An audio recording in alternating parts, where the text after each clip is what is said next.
intensísima en términos noticiosos. Tenemos nueva mesa en la Cámara de Diputados, tenemos quina para la elección del nuevo fiscal nacional, comenzó el debate de la reforma de pensiones, fue una semana violenta. Una semana muy violenta donde yo me quedo con la frase del gobernador del Biobío que dice que está desbordada la delincuencia y la violencia. Y además, una semana justamente mencionando la macrozona sur, donde el presidente de la República fue a la Araucanía en su primer viaje y dio mucho que hablar con 2 días, con una agenda amplia, nutrida, de la cual seguramente, o de todas formas, nos vamos a hacer cargo hoy en la conversación. Nos vamos a hacer cargo de nuestro panel y también del tema del alza en los homicidios. En 24 horas tuvimos, yo no recuerdo una jornada así de violenta, 7 homicidios en diferentes sectores de nuestro país, concentrados en la región metropolitana. Vamos a estar con 2 alcaldes precisamente de comunas afectadas por esos homicidios. Aquí comienza Estado Nacional.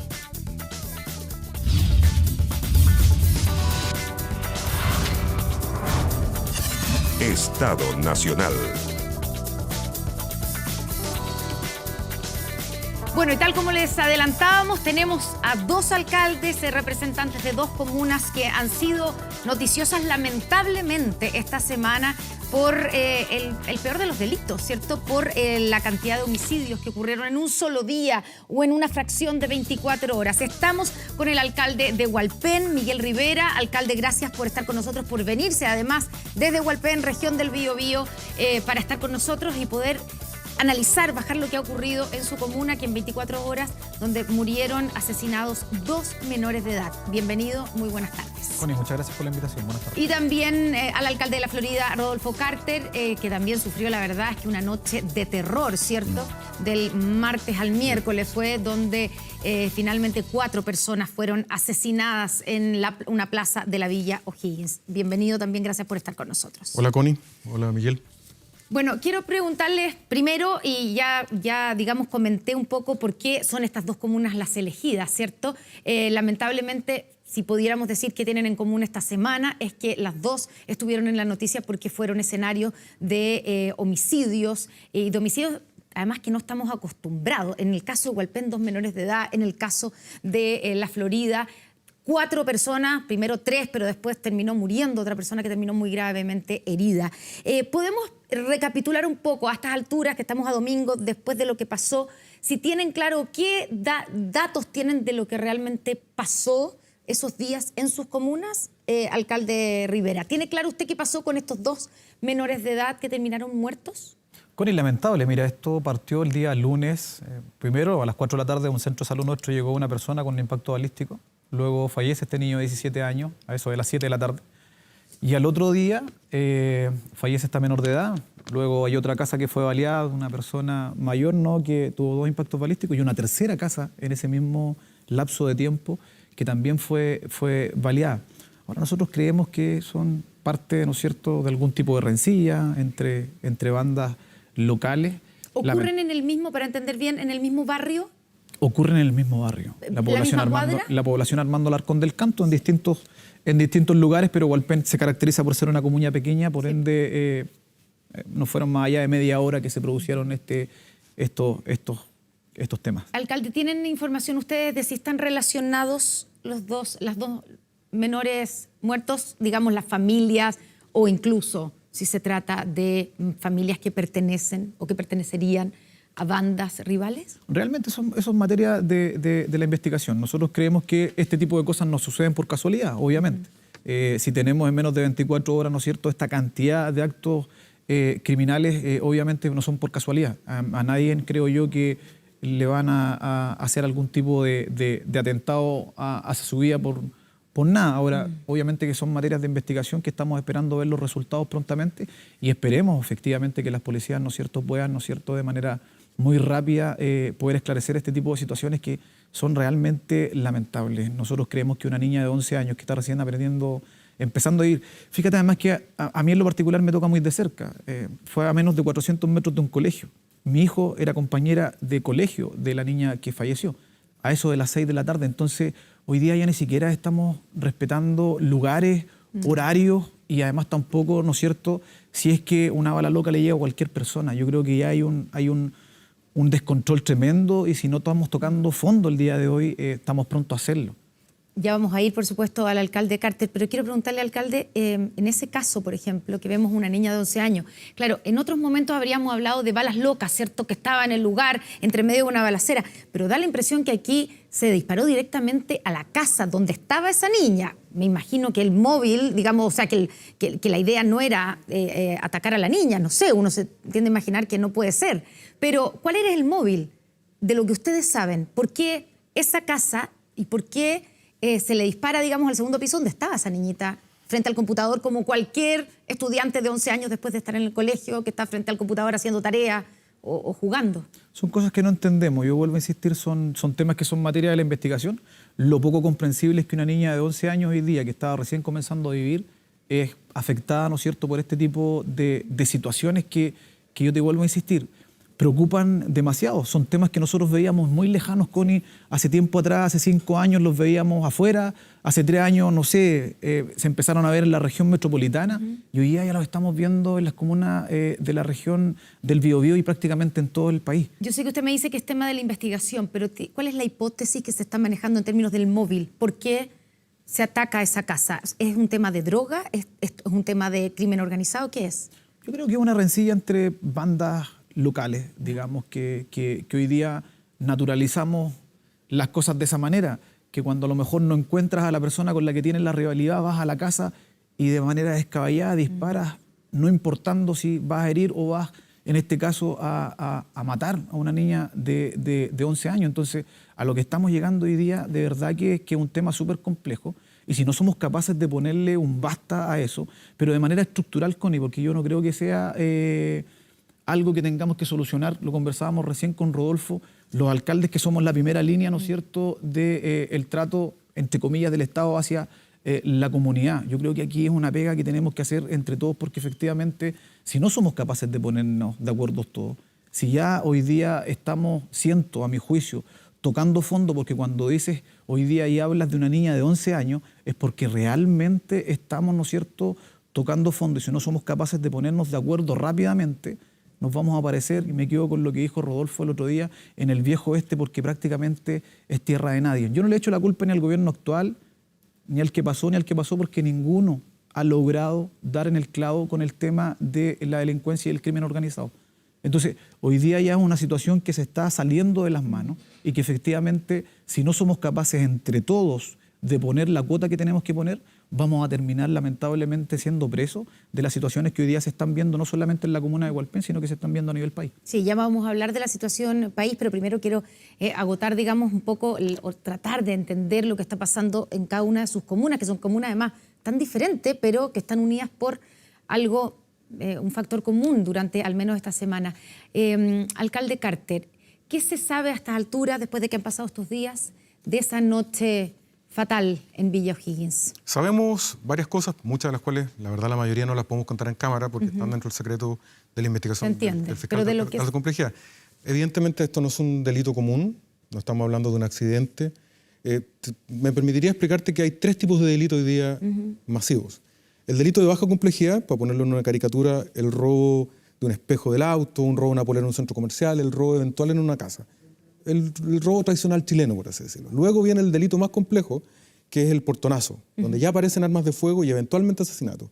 Y después tenemos el extremadamente complejo, que son las presencias de esta banda, que están asociados a crimen organizado o narcotráfico, en donde, y esto es lo grave, en donde van a matar. Claro. O sea, usualmente no se pagaron cargamentos de droga, o no se pagó, o hay una rivalidad por temas de bandas distintas. Un antecedente que tenemos acá, por ejemplo, tiene que ver incluso con el reggaetón, dando vuelta en el barrio. ¿En qué sentido? Que aparentemente se había producido una fiesta en los días anteriores, no se le pagó a un músico y esto habría dado espacio a una pelea dentro de las bandas. Pero como estas bandas, por eso es súper importante para colaborar al gobierno y también para la opinión pública, no mezclar, se tratan de forma distinta. El robo de menor escala tiene una prevención policial. El portonazo también tiene prevención policial, pero también un factor disuasivo muy fuerte. Pero en estos casos se requiere una policía muy especializada, con alto poder de fuego y mucho valor disuasivo, porque cuando llegan en Hualpén a dispararle a la casa, o cuando llegan a la plaza, se bajan de un auto, percutan 74 tiros, es gente que tú con una ley nueva no van a cambiar de opinión. No. Es gente que solo va a entender sabiendo de que el Estado está muy fuerte en términos preventivos y que se lo enfrenta ellos van a perder. Y que si ellos, en el fondo, cometen esa cantidad de delitos y percutan 74 tiros, algo les va a pasar. Pero por supuesto. Porque al día de hoy, ¿hay algún detenido en ese caso? Por el minuto no. Lo que sí te quiero garantizar, yo quiero agradecer al fiscal Felipe Díaz de la Florida, a la fiscal Lorena Parra también, que es del Oriente. Hemos tenido una conversación muy fluida. Nosotros estamos entregando toda la información reservada que tenemos. Muchos de los vecinos hablan con nosotros porque ellos no quieren denunciar, decir pero dos cosas. Pero es gente que conocen, porque los videos están ahí, digamos. ¿Es gente que usted conoce? Yo no, pero el entorno sabemos perfectamente dónde están, quiénes son probablemente los agresores que vienen de afuera. No son exactamente del barrio, pero sabemos la dinámica. Y esto es lo brutal, lo hablábamos con Miguel recién. Los vecinos, y esa es la impotencia que le produce la opinión pública. Los vecinos dicen, pero si nosotros sabemos quiénes son, nosotros sabemos dónde están. Y aquí está un punto fundamental ahora que se va a discutir el nuevo fiscal nacional. Tenemos un problema probatorio.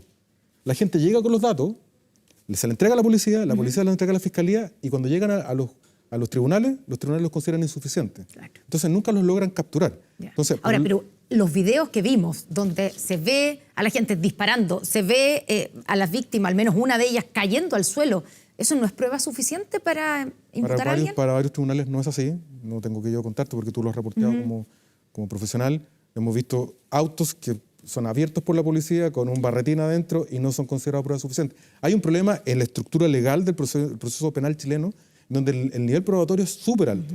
Ahora, en este caso en particular, porque tanto en Hualpén como en la Florida y en muchas otras comunas, el dolor que provocan estos tiroteos, el miedo de la gente atroz, de vivir que nos va a tocar a nosotros ahora, este último nivel, este nivel alto de bandas con inteligencia, con entrenamiento militar, con armas de guerra, requiere una mirada completamente distinta, incluso al portonazo.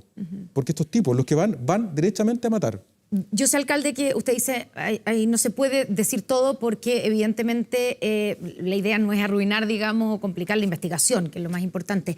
Pero, por ejemplo, para imaginarnos por qué un grupo de personas a las 12 de la noche se baja de un auto y percuta 74 tiros en contra de gente que termina muerta, hay ahí usted decía, hay reggaetón entre medio, una fiesta, hay una venta de droga que no se pagó, por ejemplo.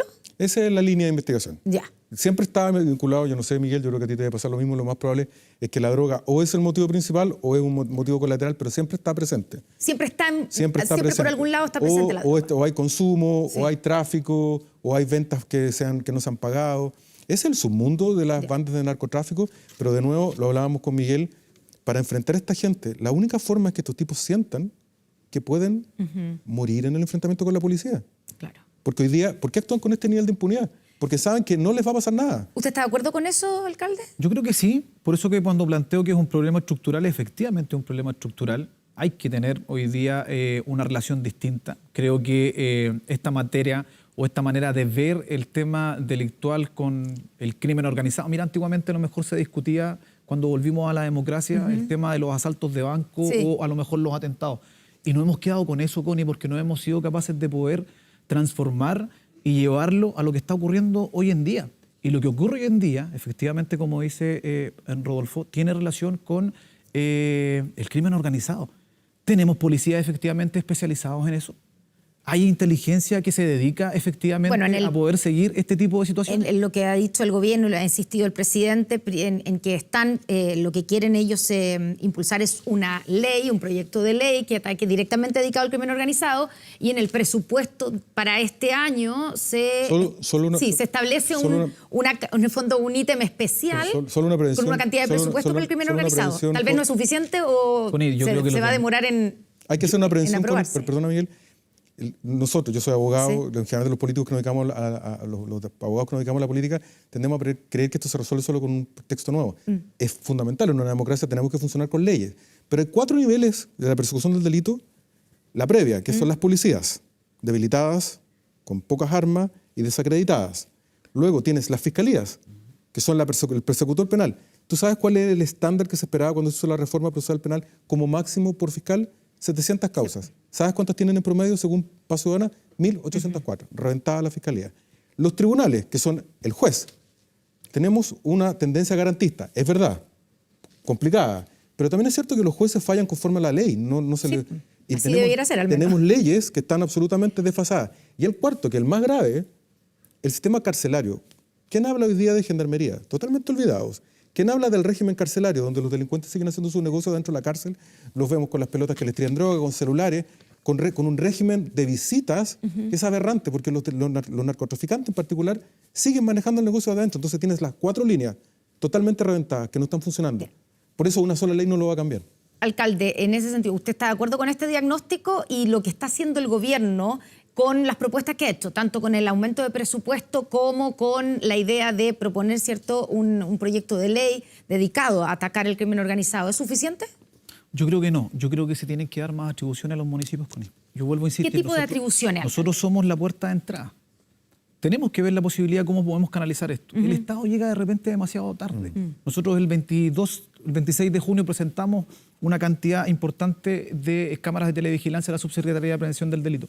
Tenemos 24 cámaras en la comuna de Hualpén. Si tú me preguntas si tuvimos un registro de los hechos que pasó, no lo tenemos. ¿Por qué?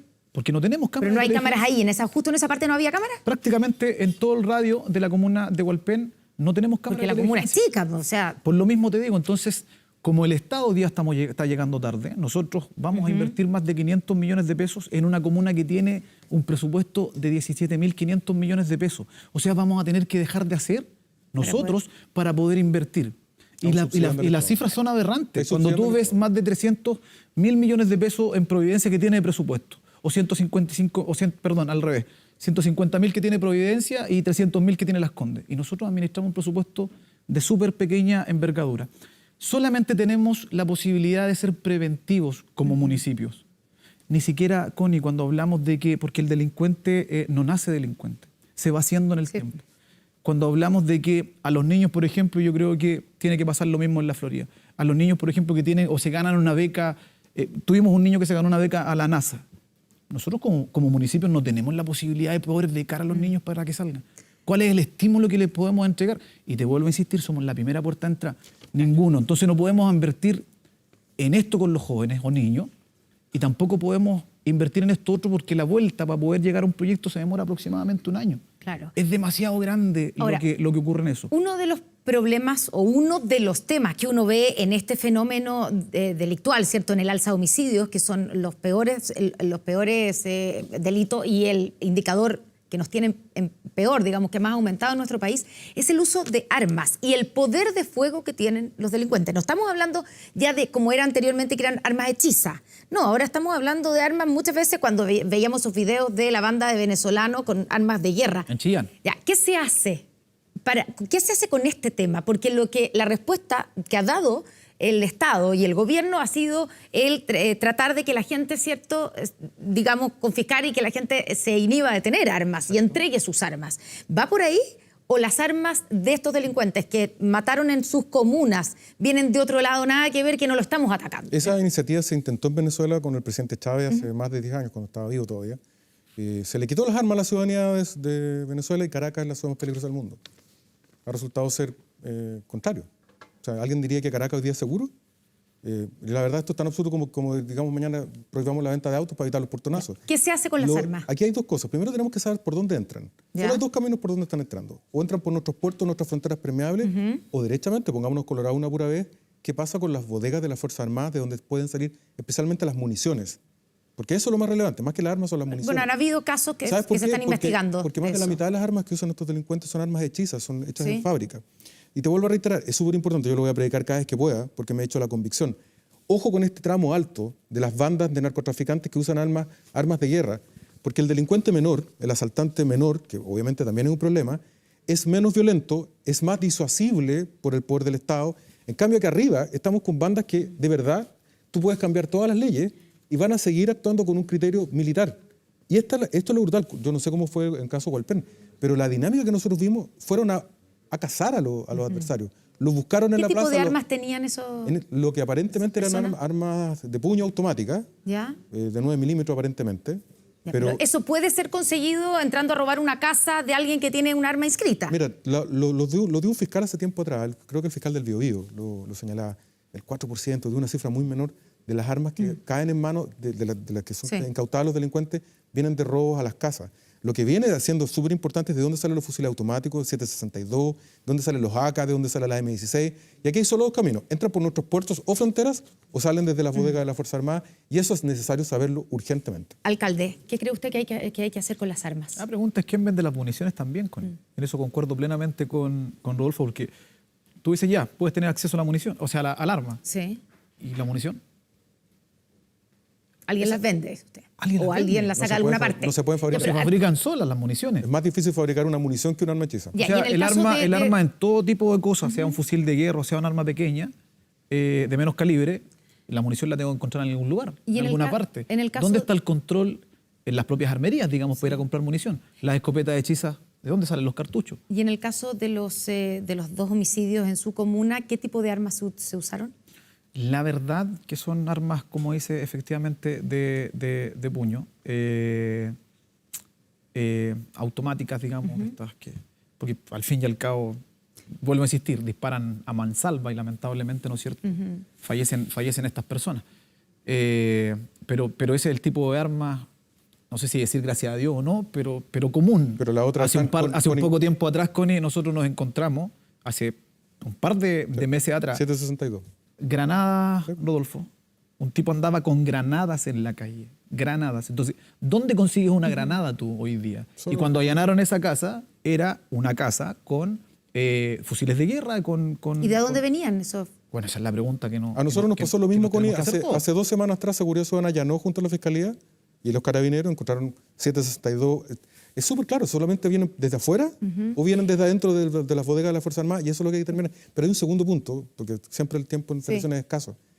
Mira, los vecinos, que son el sentido común, la gente que está en la casa, dicen cuando matan a un narco, cuando se muere un narco, durante varios días la población está cerrada por el velorio. En esta vuelta en la Florida, y quiero agradecerle a Constanza Martínez y al subsecretario Vergara, a la delegada, nos jugamos porque no hubiese un velorio narco. Usted lo pidió directamente Es que es parte de la estética, de romper con la cultura de la muerte. No puede ser que además tengan sometido al barrio completo, pero sigue estando pendiente una cosa. Mira, se muere un delincuente, cierran la población, llegan todos los colegas, amigos y deudos en autos de alta gama, de 80, 90 millones, un Porsche, una Hammer. No le sacan una foto a la patente y después nos citan al dueño para saber de dónde sacó el auto. La unidad de análisis financiero, que si el día de mañana tú tienes una herencia en tu cuenta corriente, te va a llamar a ti o a cualquiera de nosotros y decir, claro. Señora Santa María, ¿de dónde está esta plata? Tú le vas a decir, de una herencia que me llegó y listo. Los narcotraficantes van con un maletín con plata a comprar un Hammer o un Porsche y nadie les pregunta nada.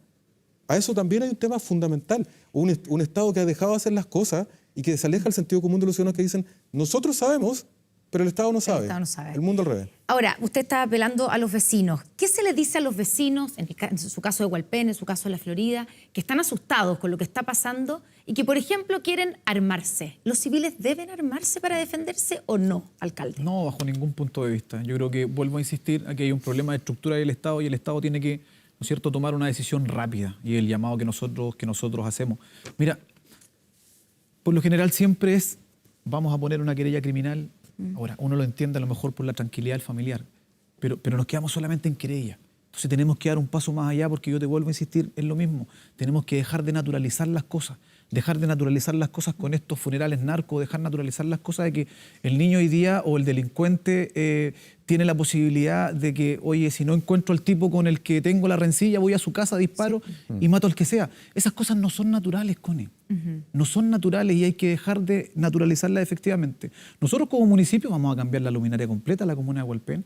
Vimos la iniciativa que tenía el alcalde en la Florida y vamos a poner una cámara de televigilancia en cada uno de los pasajes de la comuna y además también vamos a aumentar en el tema de poder, ¿no es cierto?, mejorar la infraestructura que hoy día también tiene Carabineros dentro de la comuna. Entonces, uno como alcalde de la comuna trata de hacer acciones que permitan, ¿no es cierto?, llegar hasta el tema de la prevención.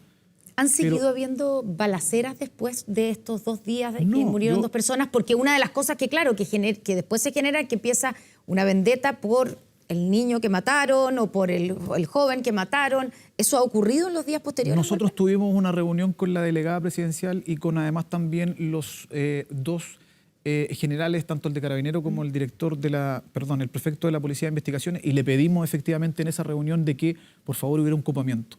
porque sabíamos lo que venía de vuelta. Sí. Y siempre que pasa esto, viene algo de vuelta. Gracias a Dios, Carabineros hizo un copamiento, y en esto agradezco a los Carabineros, obviamente, y hemos tenido, ¿no es cierto?, tranquilidad mediana, porque ha habido Carabineros permanentemente rondando dentro O sea, eso de la influye, comuna. la presencia de Carabineros Exacto. en la zona, en la comuna, Inmediatamente ahí tú ves patrullando, una sí, acción, inhibe. inmediatamente tú ves una acción concreta. Ahora, pero porque reactivo. es lamentable, pero por eso cuando hablamos de generar un cambio estructural es porque siempre vamos lamentablemente reaccionando tarde después de que van pasando este tipo de situaciones. Nosotros sí hemos tenido problemas posteriores, hay que decirlo con harta franqueza. ¿Qué tipo de problema?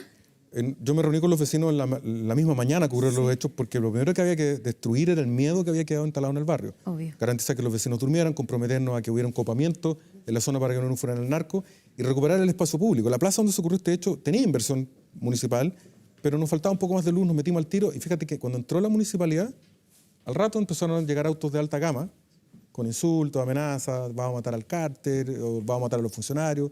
Yo la verdad creo que nadie se muere en las vísperas, yo no les tengo ni un miedo, pero sí pasamos los antecedentes al Ministerio Público, y en esto quiero compartir con Miguel que somos de tendencias políticas distintas, pero nos compartimos una misma vocación. Nosotros efectivamente hemos puesto cámaras en 4.000 pasajes, eso entregó pruebas de inmediato a la Fiscalía, ya los tienen identificados, patentes, todo, pero lo más importante es que no entregar de vuelta el espacio público, no les vamos a entregar la plaza es de la gente y no de los narcos, y eso es clave, que todos los alcaldes estén en esta misma sintonía. Lo que sí podemos hacer nosotros es devolver luminaria, área verde, no permitir los rayados, no permitir la presencia de la cultura de la muerte. Y la pregunta que yo le hacía al alcalde Rivera, ¿deben armarse los civiles? ¿Qué le dice usted a los vecinos? No me gusta como concepto, ¿Ya? Tampoco soy quien para prohibirle a aquel que tiene un negocio y que lo han asaltado 22 veces y eventualmente le han disparado para que usando la ley vigente pueda tener un arma registrada. Sí, claro. Pero no me gusta un país lleno de armas. ¿Alguno de ustedes dos tienen armas? No. No puedo revelar esa información Ya. No, pero no tienen, ya. ¿Por qué no la puede revelar, alcalde? porque es un tema privado. Claro, pero la discusión es pública y usted es una autoridad, por eso le quiero Mi preguntar. casa fue asaltada hace un tiempo atrás con intentos de incendio. Yo soy papá.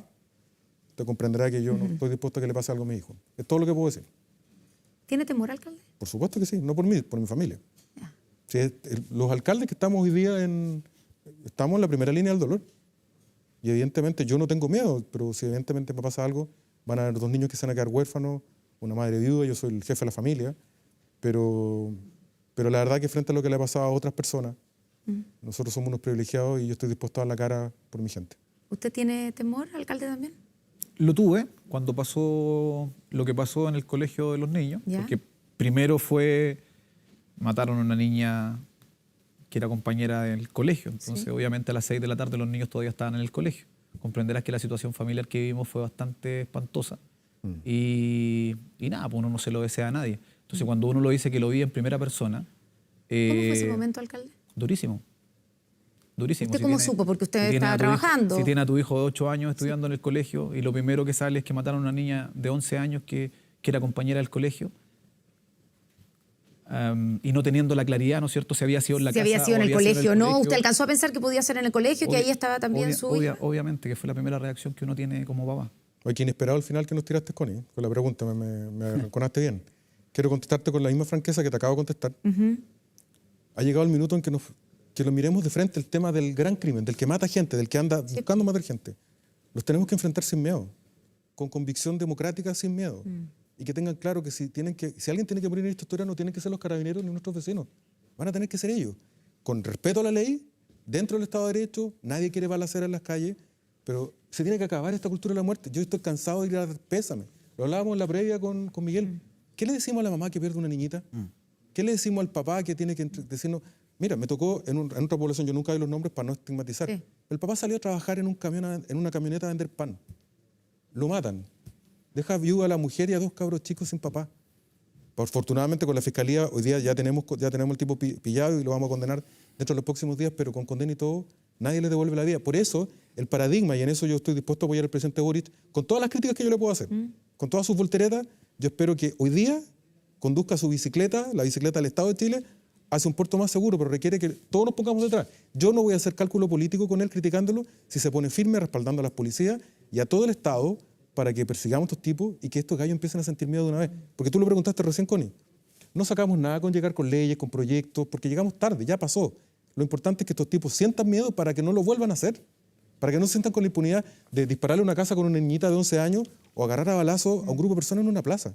Solo para terminar, y yo les preguntaba también si ustedes tenían miedo, porque es sumamente natural además que lo tengan, explicaba además la situación del alcalde, pero además en otros países que hemos visto y que a veces lamentablemente estamos mirando como tal vez estamos yendo hacia allá, estoy pensando en el caso de México, hemos visto precisamente que terminan, digamos, atacando a las autoridades. De un puente. Bueno, nosotros, yo recién lo dije, esto nosotros lo veíamos hace 5 años en otros países del mundo y lo encontramos atroz. Hace 3 años lo estamos viendo en la región metropolitana y hoy día ya está en la región del Biobío haciéndose presente. A tu pregunta, es de esperar, Connie, que no lleguemos a lo que tú estabas planteando recién.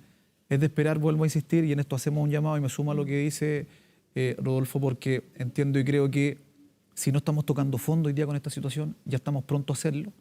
Y si no somos capaces, entre todos, legisladores, alcaldes y el Estado de Chile, a poner un basta en esta situación y a generar ya no más diagnóstico, porque los diagnósticos ya están todos hechos. Y vuelvo a insistir, han fracasado ya 2 o 3 gobiernos anteriormente. Yo tengo la esperanza de que efectivamente hoy día podamos hacer acciones concretas y distintas, porque hoy día no podemos estar batallando y efectivamente no los espacios públicos ni nada hoy día se le tiene que entregar a estos delincuentes que lo único que hacen, que a través de el revólver, la pistola y el alto poder de fuego que tiene, es amedrentarnos a todos. A tu pregunta, en todo caso, tú lo que preguntaste, sí, yo creo que todos tenemos miedo. La diferencia es que el valiente no es el que no tiene miedo, el que tiene miedo sigue adelante. Nosotros vamos a seguir adelante, la vamos a pelear hasta el final, pero es importante lo que decía Miguel. Hay un punto de no retorno. El costo que vamos a tener que pagar hoy día para recuperar la paz va a ser alto. Pero si nos demoramos más, va a ser un costo impagable. Es urgente pagarlo ahora, al costo que sea. Rodolfo Carter, alcalde de La Florida, Miguel Rivera, alcalde de Hualpén, muchas gracias a los dos por estar con nosotros esta mañana, esta tarde ya, de Estado Nacional. Muchas gracias y es de esperar que la próxima vez podamos conversar con mejores noticias en ambas comunas. Seguimos con el panel político, con Matías del Río, pero antes vamos a ver algunas imágenes de lo más importante que ocurrió durante esta semana y que por supuesto será tema en nuestro panel político. Yo le quiero decir a las personas que están detrás de esos atentados que si creen que privando de educación a los niños de la Araucanía rural van a lograr intimidarme a mí o a este gobierno, están muy equivocados. Son unos cobardes. Son unos cobardes. Y los vamos a perseguir con todo el peso de la ley. Yo creo que en la región han habido actos de carácter terrorista. El ataque al Molino Grolmus. El problema, la ley antiterrorista ha traído pésimos resultados para las víctimas y para el Estado.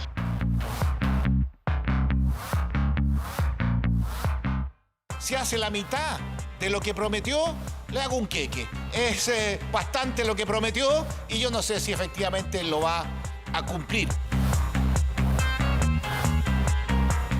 Hay que combinar la persecución penal con inteligencia, la inversión pública, la presencia del Estado y la vía política. Obviamente la visita del presidente se valora, pero aquí tenemos que esperar ahora cuáles son las verdaderas consecuencias de esta visita, cómo las cosas empiezan a cambiar y que no sea solo un saludo a la bandera y una visita para la prensa. Nosotros tuvimos como gobierno, y creo que es importante reconocerlo, un paso en falso en nuestra primera visita, en donde pecamos de voluntarismo.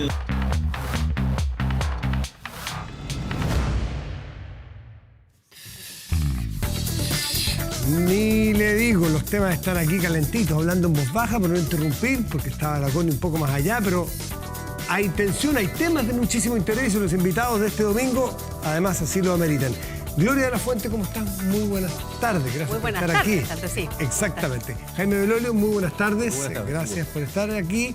Catherine Martorell, muy buenas tardes. Buenas tardes. Y el diputado Gonzalo Winter, buenas tardes, diputado. Buenas tardes, gracias por estar aquí. Buenas tardes, con tertulia. Si nosotros tomamos la frase del presidente, me parece que fue la Sofofa, respecto del tipo que iba a atacar con un ladrillo o con una piedra grande a un carabinero, y el carabinero disparó y el presidente dijo, nosotros respaldamos a ese carabinero. Luego el presidente diciendo, como vimos en el video, son unos cobardes. reconociendo que hay hechos de terrorismo. Son todos hechos que alguien puede estar de acuerdo, desacuerdo, lo que quiera, pero sin duda vemos un discurso, una convicción, una forma distinta de una persona, de un político que tiene una trayectoria de un sector político donde no habíamos visto esos discursos. Alguien tiene un giro, le llaman voltereta, otros le llaman evolución. Da igual, no voy para ese punto. Gonzalo Winter, hay un apoyo monolítico de las coaliciones del presidente de la República. Yo sé que el suyo sí porque lo estuve leyendo y no me cabe duda que es cerrado, 100% indiscutible. Pero hay un apoyo de las dos coaliciones que respaldan a este gobierno en materia de políticas de orden pública y seguridad, lo que está diciendo el presidente Boric. Sí, claro. Si no, habríamos visto a alguien salir a contradecirlo y eso no ha ocurrido. Mi coalición no se caracteriza por tener personas que se guarden sus opiniones o que digan, no, sabe que no voy a hablar de este tema. Hay algunos que se lo han dicho, pues. Han dicho que esto prácticamente es lo mismo. Lo que pasa es que yo quiero... ¿Pero quién? Que lo mismo que el alcalde Jadwe, por ejemplo. Ya, pero... Ok, no lo había leído, pero quiero ser muy claro con una cosa. Ha sido crítico. El presidente Boric... Es que a mí hay una aclaración que me interesa hacer. El presidente Boric nunca ha estado de acuerdo con que alguien queme un camión en la Araucanía, ¿ya? Como para también partir la conversación desde donde corresponde. Lo que pasa es que durante muchos años nosotros fuimos contrarios a una forma de abordar el conflicto que no lo abordaba en su diversidad. Y yo creo que uno de los aciertos de este viaje a la Araucanía es que el presidente habló mucho, y de hecho la locución que se menciona aquí se sacan 5 minutos, pero el presidente reconoció el problema cultural que hay, reconoció que hay un pueblo-nación, reconoció que hubo tierras usurpadas, reconoce que Chile tuvo una guerra de invasión, reconoce que hay un problema de pobreza que es distinto al anteriormente mencionado, reconoce que hay actos terroristas que son distintos a lo anteriormente mencionado, reconoce que hay un tema de drogas, que es otro problema, reconoce que hay un tema de robo de madera, que es otro problema. Y a lo que nosotros hemos sido críticos siempre es a quienes pretendieron durante décadas que el problema de la Araucanía era exclusivamente policial y que no había además un componente político con respecto a la usurpación de tierras que el Estado de Chile hay gente que había realizado. Niega que hay un problema político, ancestral, Creo de que deuda. durante décadas se dijo, algunas personas lo abordaron como, inclusive la izquierda en el siglo pasado, muchas veces abordó el conflicto de la Araucanía como pobreza rural. Lo que pasa es que son campesinos pobres, ¿ya? Perdón, una cosita. El presidente Boric le acaban de preguntar en una entrevista en Mesa Central sobre la visita que hizo a Temucuicui, donde estuvo también con usted, por lo que vi en la foto. Ahí, sí. Y el presidente Boric Soy dice... yo el de la foto. Sí. Está un poco más joven, pero es el mismo, digamos. Y el presidente dice algo así que hoy día habita el cargo, que no podría darse gustitos personales, que hay otra responsabilidad en el cargo. Usted no es presidente de la República. ¿Usted podría ir hoy día, usted iría hoy día a Temucuicui y diría algo así como territorio liberado? Sí, yo lo haría, porque el caso de Temucuicui efectivamente es un territorio en donde nosotros estuvimos, que específicamente con... Además, Temucuicui vive mucha gente. Ya sabemos además, ya todo Chile se enteró que hay distintas visiones de las cosas dentro de Temucuicui. Todos se enteraron de aquello con la visita de la ministra Siche. Pero el caso del lugar donde yo estuve es un lugar en donde efectivamente mi impresión histórica es que fue un territorio usurpado por el Estado durante la contrarreforma agraria a la familia Queipul. Y hoy día el Estado de Chile, en el conservador de bienes raíces, le reconoce ese territorio a la familia que ese día nos invitó a dialogar. Por lo tanto, sí, iría encantado a conversar con ellos nuevamente. Territorio liberado. Temucuicui. Es una expresión que obviamente puede abrir una serie de discusiones semánticas, pero lo que sí creo es que era un territorio que yo diría recuperado. Catherine, Katy, perdón. Katy, me parece fuerte esto. Yo no creo que sea una discusión semántica. Yo creo que lo que hay en Temucuicui es crimen organizado y es terrorismo. Y prueba de eso, no lo digo yo porque lo piense, sino que prueba de eso es porque existen un montón de investigaciones. Tuvimos 800 PDI que ingresaron a Temucuicui, de los cuales 8 detectives salieron con daños gravísimos de armas de alto calibre, uno de ellos fallecido. Existen un sinnúmero de investigaciones y me parece que así como Gonzalo te costó mucho decir, diputado, te costó mucho decir... puedes decir Gonzalo, no hay problema. Ya. En un programa te costó decir que había terrorismo. Me parece que hablar de un territorio liberado también no es un problema semántico, es un problema que además vulnera y afecta a todos quienes viven en la región y que son objetos del terrorismo. Entremos en ese debate. Pero, yo creo que pondría el acento en las cosas positivas de esta visita. Primero, yo creo que se abordó una cosa que me parece que es clave, que es el problema multidimensional. O sea, no solamente se anunciaron medidas, y yo creo que el presidente avanzó hablando de terrorismo lisa y llanamente y separando aquello de todo el problema multidimensional, y por eso creo que también... Y también creo que fue muy positivo en el fondo que se abordara de la misma manera, o sea, que los anuncios que se hicieron fueran en la misma línea, es decir, el plan Buen Vivir, que en el fondo ya se había ido anunciando, que tiene una serie de medidas, que quede radicado en la Secretaría General de la Presidencia, que los temas que tienen que ver propiamente con seguridad queden radicados en el Ministerio del Interior, y por otro lado, me parece una muy buena idea esta mesa o esta Comisión por la Paz y el Entendimiento, que va a tener más tiempo, va a demorar 2 años a lo menos, de acuerdo a lo que ha señalado el presidente, pero que lo que busca es generar una solución definitiva al conflicto. Yo creo que si todos nos ponemos detrás de una solución, la solución de un problema que evidentemente no es de ahora, es un problema que tiene ancestralmente nuestro país, yo creo que vamos a lograr tener mejores resultados y no seguir generando el empeoramiento de la situación, que es lo que yo creo que hemos visto hasta ahora. Jaime. Bueno, yo también me alegro que el presidente haya ido, porque mientras más se demoraba en ir, más difícil era poder ir, porque además hay un problema de expectativas y otro. Efectivamente tuvo que ir con mucha seguridad, lo cual da cuenta de la dificultad que tienen las personas que viven en la Araucanía. O sea, si el presidente tiene que ir con ese contingente de seguridad, que está bien que lo haga, digamos, porque obviamente hay que proteger su integridad, es para darse cuenta cómo le toca la vida cotidiana a las personas que están en la Araucanía. Y en eso yo creo que sí ha habido un cambio de opinión por parte de, al menos, el Frente Amplio y también del presidente Boric, cuando un tiempo atrás, 2 años atrás, había dicho que Celestino Córdoba era un preso político mapuche, cuando es un asesino de 2 personas ancianas. Sí, hay un tuit donde él dice que el preso político mapuche Celestino Córdoba está en una huelga de hambre y otro. Lo vi hoy día, así que lo recordé.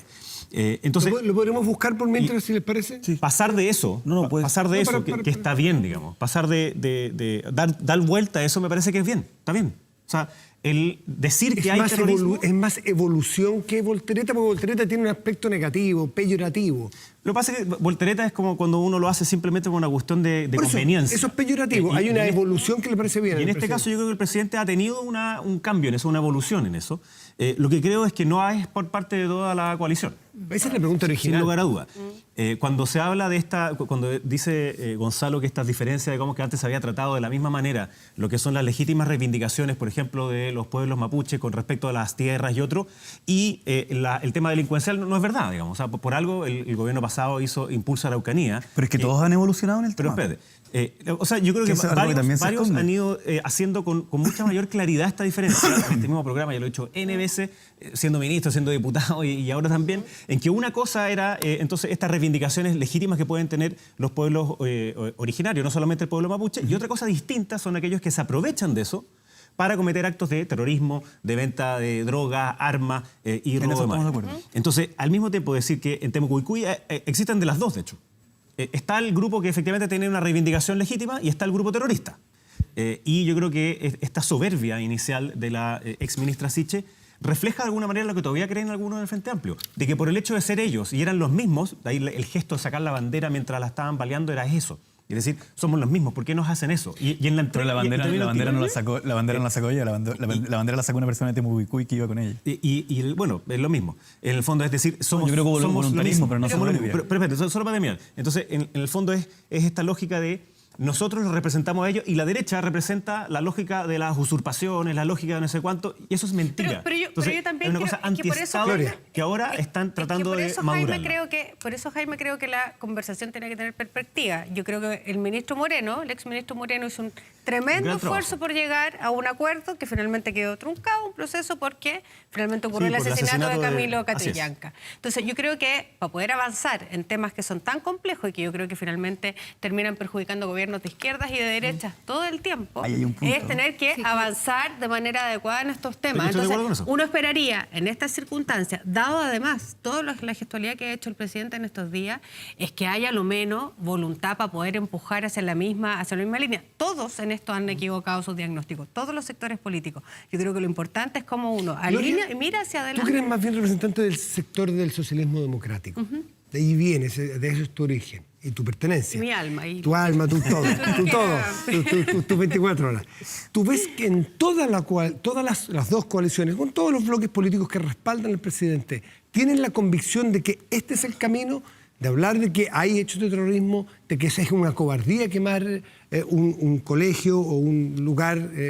Pero Matías, pero espérate, quiero preguntar, no se puede preguntar. Sí, pero es que en tu pregunta está implícito, ¿Qué está implícito? que en Apruebo Dignidad hay personas pero dejemos que plantean que está bien quemar colegios. No, tú estás interpretando. Gonzalo, estás interpretando una pregunta. Si me dices que no, perfecto. Si me dices que sí, perfecto. Es que si no se puede hacer preguntas. Pregunta compleja se llama. Puede ser. Yo creo que en todos los, como me están preguntando, voy a responder yo. Yo creo que hay una opinión mayoritaria que coincide con lo que el presidente ha dicho, porque había una evolución en eso. No descarto tampoco que hay sectores dentro de la oposición hoy en día que creen que la solución es solo militarizada. Ahora, yo creo que lo importante es dónde están los grandes consensos, y creo que avanzamos hacia un gran consenso si esto es lo que y cuando yo planteo no solo este discurso o esta acción política, que es las palabras del presidente respecto a la Araucanía, sino puse el caso del Monte también, cuando hay una acción explícita de apoyo a carabineros en su acción del uso de las armas, por ejemplo. Y le pregunto, Gonzalo Pergués, que aquí no hay nada implícito.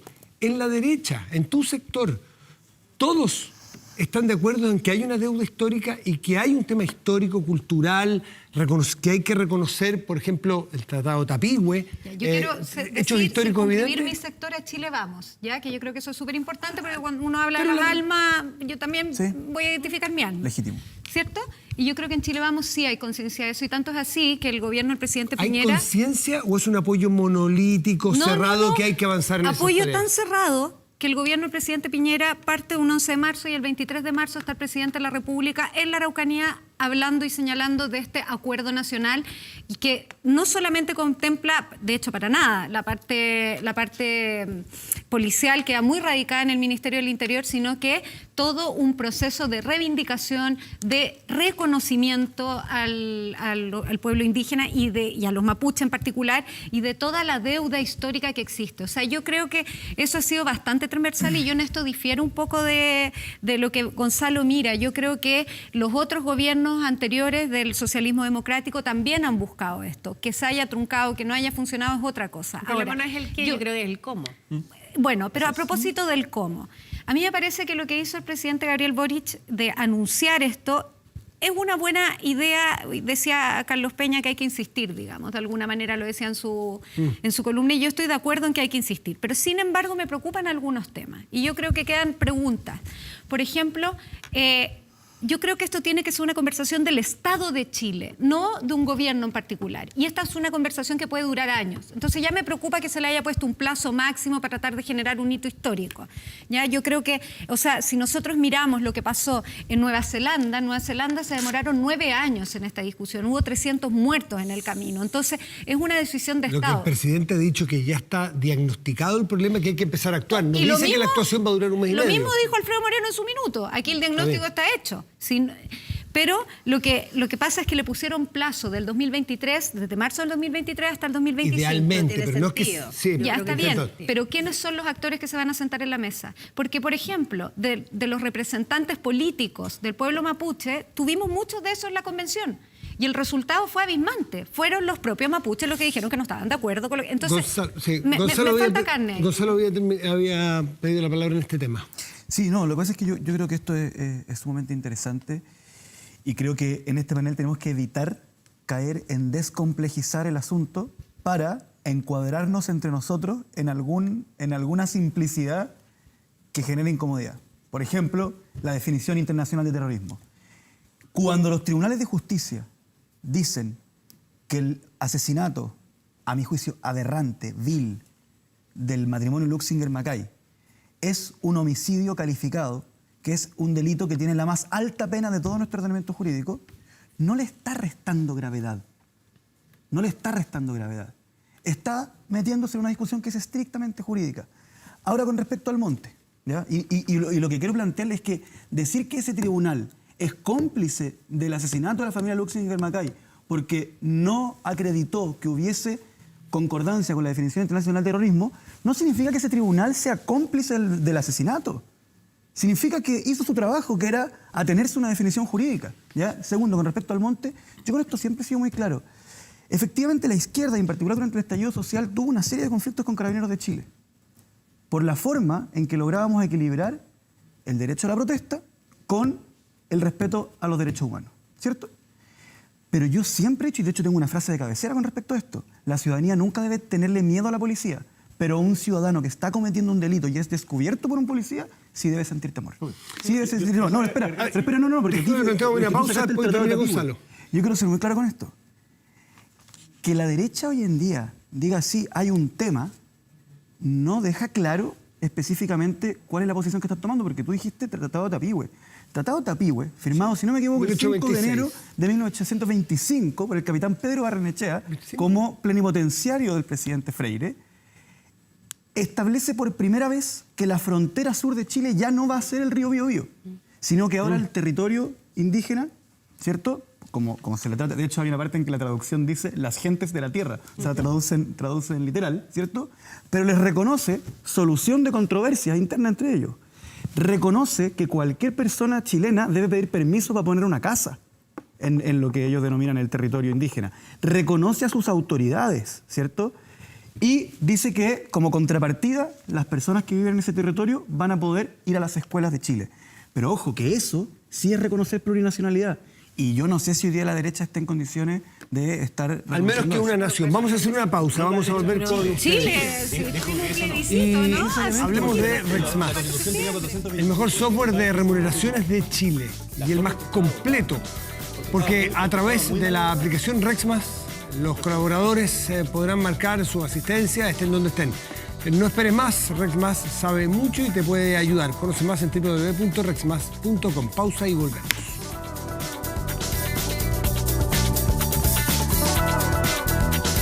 Dicen que siempre hay un chileno y cuando se... Estamos de vuelta, el tema de conversación estaba muy interesante, en un momento que nos fuimos a un corte, pero volvemos. Jaime Belolio había pedido la palabra y Gloria también.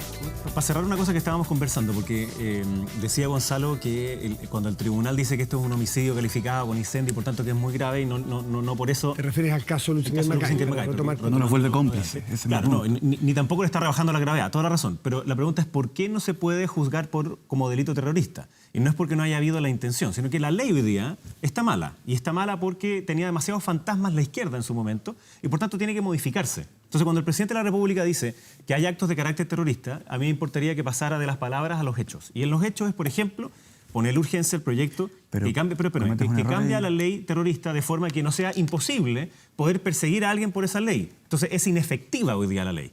Es muy compleja, ya sea por el estándar, que está bien que tenga un estándar más alto, pero pone el peso de la prueba en que efectivamente el hecho causado era para hacer terrorismo. La intención. Causar temor en nuestra población. Exacto. Entonces, eso es muy difícil de probar. Bueno, cambiemos entonces cómo se persigue eso, sin esta especie como de fantasma ni trauma sobre el pasado. Hoy día estamos en otro momento completamente distinto y que esté en los estándares internacionales para poder perseguir delitos de carácter terrorista como deben serlo.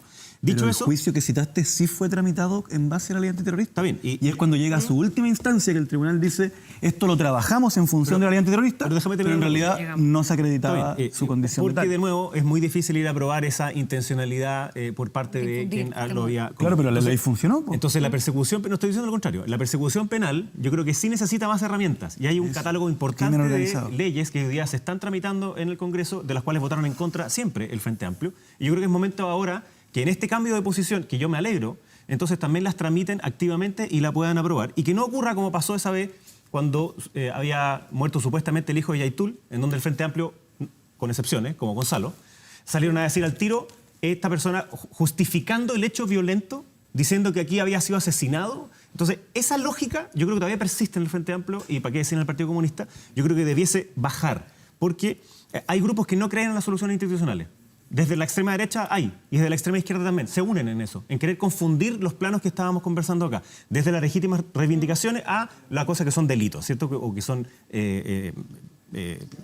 obviamente de persecución penal. Y si hay una parte que me falta, que es qué pasó con desarrollo social. Porque esta es una materia que no solamente tiene que ver con la presidencia, con interior, sino que también es multicausal, precisamente porque requieres acercarte a la misma población a través de distintas formas y yo veo que desarrollo social como que trató de sacarse esto y se lo pasa a SECPRES cuando fue justo lo contrario a lo que pasó en el pasado. Sale de SECPRES porque no es solo un tema legislativo para que sea de desarrollo social. Ahora, sí, ojo, que el Ministerio Secretario General de la Presidencia, de acuerdo a su ley, en el fondo no es solamente un ministerio que ve los proyectos de ley, Por supuesto, es el ministerio que hace la coordinación interministerial. Claro, por lo tanto, pero le no traspasó la parte indígena no de desarrollo descarto social. bajo ningún punto de vista que en la lógica institucional en Chile, que es la lógica de la coordinación interministerial que tiene el Ministerio Secretarial de la Presidencia, estén incorporados los otros ministerios también en aquellos ámbitos que les compete. Sí, porque pero se restó el ministro, no hay nada. pero si en el fondo convenimos todos en que este es un problema, como lo señalaba el presidente, de múltiples caras, multidimensional, obviamente el problema no solamente tiene que ver con el Ministerio de Desarrollo Social, tiene que ver con una serie de carteras.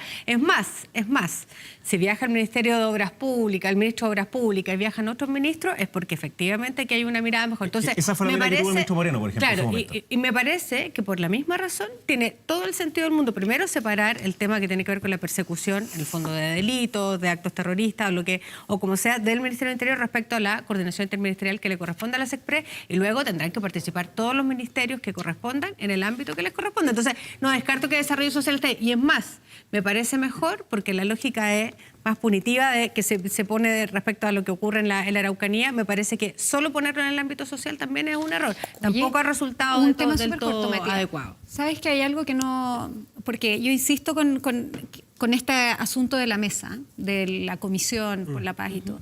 Hay un desde que uno le parece que debiese ser el mínimo que no se ha dicho, que es qué pasa con las tierras que hoy día tienen propietarios. Porque se habla de la reivindicación de tierras. A mí me parece que es sumamente importante dejar establecido el derecho de propiedad de las personas que tienen hoy día tierras y que eso sea así como cuando hablamos de los bordes de la nueva convención, me parece que ese es un borde mínimo. O sea, hoy día tenemos en el fondo, después de 8 meses, tenemos una invitación del presidente a una comisión, pero no tenemos nada de antecedentes respecto a esa comisión y creo que eso genera muchas dudas que es importante. Ahora es bueno, yo creo que no hay, o sea, es bueno que haya, porque se ha anunciado hasta la constitución de esa comisión de aquí a marzo. Yo creo que construir los bordes, o sea, si el presidente hubiese bajado la línea, por ejemplo, respecto a qué cosas debía discutirse, probablemente estaríamos discutiendo que no estamos de acuerdo respecto a aquellas cosas que se estableció. Yo creo que es bueno y una oportunidad de establecer aquello. Decir que lo que plantea Caterine, que suena del todo razonable si no estuviéramos en una situación tan compleja como la de aquella región de Chile, no es tan sencillo. Porque justamente si tú logras acreditar que el Estado de Chile, que es el que acredita la propiedad sobre la tierra de cualquier persona, le otorgó la propiedad sobre la tierra a una persona luego de una usurpación ilegal a través de la contrarreforma agraria, entonces sí vamos a tener un problema con la propiedad. Y ahí esa persona tendrá que ser indemnizada porque también... Para las usurpaciones ilegales de hoy. Entonces... Pero por supuesto, si esas ya son ilegales. Pero si una persona se le entregó una tierra, la compró y se inscribió en el Consejo de Bienes Raíces... Raíces... ¿Ahora vamos a votar a favor de la ley contra la usurpación? Me refiero a las tomas lo que hoy día. Lo que yo quiero plantear es que esas personas también son víctimas del Estado.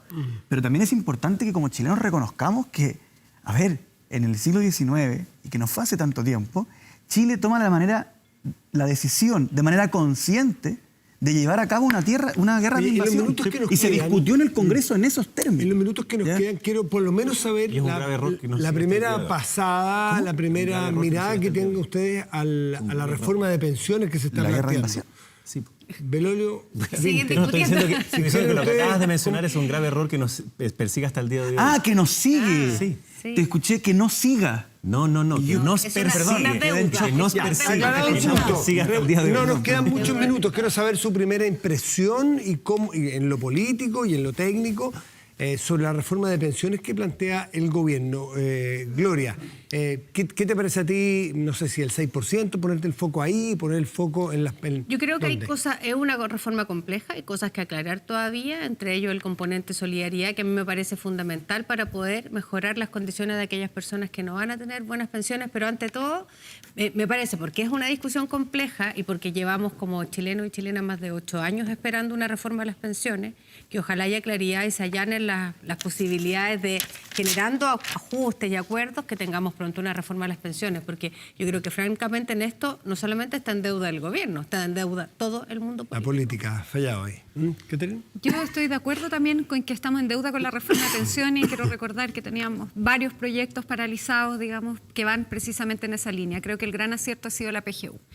Sin perjuicio de eso, creo que hoy día hay que discutir muy bien la reforma que se está presentando. Me parece que más allá del 10,5 y de esta de verdad posibilidad de elegir, porque va a haber muchas complicaciones para elegir cuando el APA esté administrando, porque las entidades privadas que van a poder administrar no van a poder hacer campaña, no van a poder hacer captación, no van a poder hacer... Y siempre va a entrar todo directo al sistema nacional, digamos. Una cosa es eso. Pero segundo, respecto al 6%, y en particular al 4,8%, que se supone que es propio.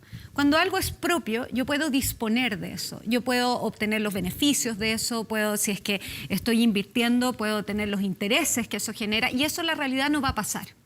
Por lo tanto, siento que hoy día la primera mirada es que se está perjudicando nuevamente a la clase media, porque además es la clase media la que puede quedar sin recibir PGU, dado los bordes que se establecen, y también puede ocurrir que personas que solamente han cotizado una vez, es decir, ingresan al sistema, se registran por primera vez, cotizan una vez, que ganan mucha más plata porque no han estado después en el sistema, terminan siendo subsidiadas por otros que han estado cotizando toda una vida. Entonces me parece que sí, efectivamente tenemos y necesitamos una reforma de pensiones, pero la reforma que nos están proponiendo hoy día es una reforma, que no garantiza la propiedad respecto al 4,8% del 6%, entre paréntesis. No, el 70 del 6. El 70 del 6, que es más fácil que el 4,8, pero del 70 del 6 no lo garantiza. Y segundo, que también genera ciertas anomalías que hace que personas que no han cotizado en su vida o que han cotizado una sola vez terminen beneficiándose de quienes lo han hecho todo. ¿Cómo se ve en el Congreso? Pero el 6% no se reparte entre quienes no hayan cotizado. Si es que la persona está registrada, existen causales, como por ejemplo el caso... No, pues. Bueno, voy, es lo que estaba diciendo ella. Yo estoy muy impresionado por cómo los funcionarios del gobierno han logrado condensar una década de debate sobre el sistema de pensiones en Chile, un debate que ha sido conflictivo, que tenemos distintas posiciones, distintos intereses, ¿cierto? Hay aspectos ideológicos, hay aspectos técnicos, hay aspectos prácticos, etcétera, y que lograron encontrar, yo creo que la mejor versión. Esta reforma creo que premia el esfuerzo personal, respeta la heredabilidad, promueve el empleo formal, abarata costos para todos los cotizantes, toda vez que distingue, ¿cierto?, lo que es... Es una pregunta, pero no quiero interrumpirte, es solo una pregunta. Yo creo que sí quieres interrumpirme, que es exactamente lo que estás intentando hacer. Solo ¿por qué tú crees que fomenta el empleo formal? Estoy interrumpido en este momento. Abarata costos de administración, sube las pensiones a todos, y en particular a las personas que ganan menos de 1,5 millones de pesos, y en particular a las mujeres. Aumenta la competencia entre las administradoras de los fondos, porque ahora que el Estado, ¿cierto?, va a administrar propiamente la pensión, va a haber menos barreras de entrada para poder competir. Así que yo le quiero hacer un llamado a la gente a que se informe sobre esto, a que no escuche la posición que están teniendo las AFP, la Asociación de AFP, porque la Asociación de AFP no ha mostrado que no está interesada en subir las pensiones, sino en mantener este pequeño negocio con poquitas personas que pueden ofrecer el servicio que ellos entregan y que les está haciendo ganar mucho dinero. Así que también llamar a los parlamentarios, a mis colegas, a que tramitemos rápido esto para que el próximo año ya podamos estar subiendo las pensiones a las personas que tanto lo necesiten. Bueno, primero yo creo que es muy necesario que se haga esta reforma. Yo lamento que el Congreso, particularmente el Frente Amplio y el Partido Comunista, hayan rechazado el acuerdo que se llegó en el gobierno pasado, en donde el socialismo democrático, una parte sí concurrió con ese acuerdo, una parte pequeña, pero sí concurrieron, que hubiese zanjado este aumento de 6 puntos de cotización adicional, eran 3 y 3, 3 para la cuenta individual, 3 para aumentar inmediatamente las pensiones. Lo rechazaron y después quedó dormido, digamos, en el Senado. Cosa similar pasó con la presidenta Bachelet también. Y efectivamente pasó lo mismo en el caso de la presidenta Bachelet y habríamos solucionado algo que es una demanda muy importante por parte de nuestros adultos mayores y del pueblo chileno. Dicho eso, yo creo que hay un voluntarismo muy grande por parte del gobierno en esta tesis de compañeros, intentamos pero no pudimos. Saben que tal como está el proyecto no puede pasar por el Congreso. Decirle a los chilenos que los 6 puntos no van a ir a sus cuentas individuales, saben que no va a ocurrir. Más del 70% de las personas no quiere eso y no lo quiere entre otras cosas porque ellos mismos fueron quienes promovieron además los retiros de fondos de pensiones y entonces las personas saben que en su cuenta rinde. Dicho eso, además, con la PGU, lo que hoy día ya se invierte en la PGU es como que 4 puntos de los 6, 4 hoy día ya estuvieran en solidaridad. Entonces, el presidente ha dicho que quiere aumentarla a 250.000. Si que el presidente no hace nada, solo por inflación, por la ley que hoy día ya existe, llega a 250.000 a finales del gobierno, sin hacer nada. Si adelantamos eso, significa sumar 2 puntos más. Es decir, los 6 puntos de solidaridad que están prometiendo lo podríamos tener hoy día, pagado con los tributos que pagan las personas de más altos ingresos, sin que lo pague la clase media como un impuesto al trabajo. Esa es la mejor fórmula, en mi opinión. Y por último, yo no tengo ningún problema en que la parte de administración sea distinta, pero tengo sí, obviamente, el temor a que sea solamente el Estado, cuando sabemos que ni siquiera son capaces hoy día de ir a buscar a los beneficiarios de la PGU.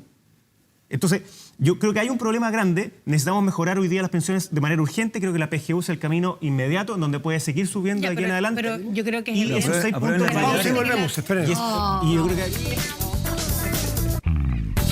Estamos de vuelta aquí en Estado Nacional para decir adiós, porque la verdad que estamos, pero en la hora, Matías. Y porque vienen las noticias. Sí, por eso mismo. Y usted la está esperando. Sí. Reencontramos el próximo domingo. Que tengan una muy buena semana. Chao, Connie. Chao, gracias.